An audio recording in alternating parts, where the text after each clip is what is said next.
Hi, my name is Felicia Hunt. I am a nurse practitioner and I'm here to explain the different types of pain that you may be experiencing on a daily basis after surgical procedures. And then also, if you are faced with any cancer disease process, this video will be definitely helpful for you as well. First of all, we will talk about acute pain. Acute pain is any pain process that lasts less than 3 months. It is normally pain that occurs after any surgical procedure, such as open heart surgery, gallbladder surgery, um, uh, if you've had a colectomy, or any other type of surgical procedures. Hysterectomies included as well. Acute pain is normally localized depending on the type of surgical procedure that you have had. Also, acute pain can occur as a result of an injury, such as a back injury or traumatic brain injury, uh, and just a laceration from a stab or a gunshot wound. So those are some examples of acute pain processes. And then next we will talk about chronic pain processes. Chronic pain processes often occur with neuropathic pain, such as peripheral neuropathy, which occurs as numbness and tingling in the bilateral lower extremities, which is the legs, as a result of diabetes.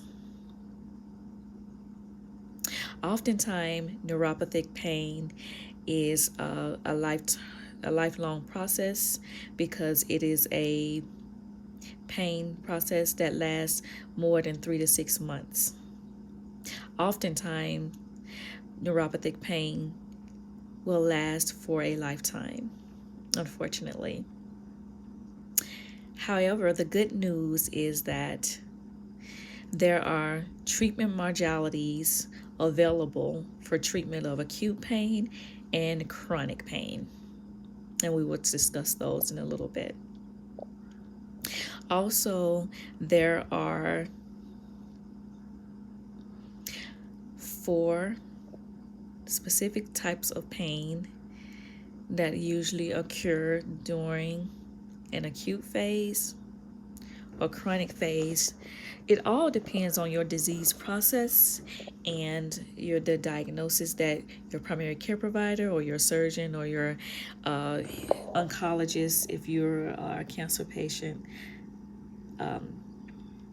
all of these measures play an important part in pain management and the treatment modalities the doctor will decide to give you. Visceral pain is number one. It is normally pain that is associated with the organs such as the gallbladder.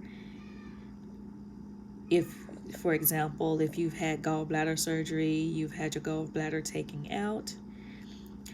Also, chest pain, which can occur on an acute basis or chronic basis as well. And that is a different discussion in another video. I will definitely discuss the different types of chest pain and how to differentiate between stable angina and unstable angina.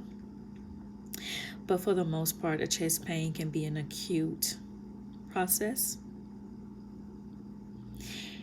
And then there is pain like a urinary tract infection. That's usually an acute pain. It's a visceral pain, usually coming from the kidneys or the urinary tract. And then there's a gastroenteritis, which creates a stomach pain. So it's also an acute pain process. And the next type of pain is somatic pain. Somatic pain is a pain that is usually localized. It is usually occurs in the joints or the muscles, such as arthritic pain or any type of muscle spasms associated with back pain, or pain in the hips, such as osteoarthritis, pain in the knees, bursitis, or gout. And then the next type of pain is nociceptive pain, which is like a nerve pain that can occur if you have any type of nerve damage, such as carpal tunnel syndrome in the nerves of the hands, and trigeminal neuralgia, which is an occurrence and a headache that occurs on the temporal area of the brain. And then there is the neuropathic pain, as we mentioned above, associated with diabetes.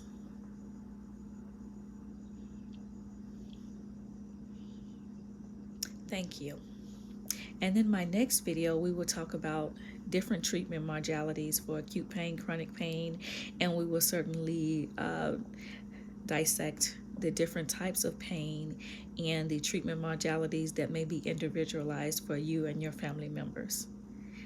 Thank you. Have a great evening.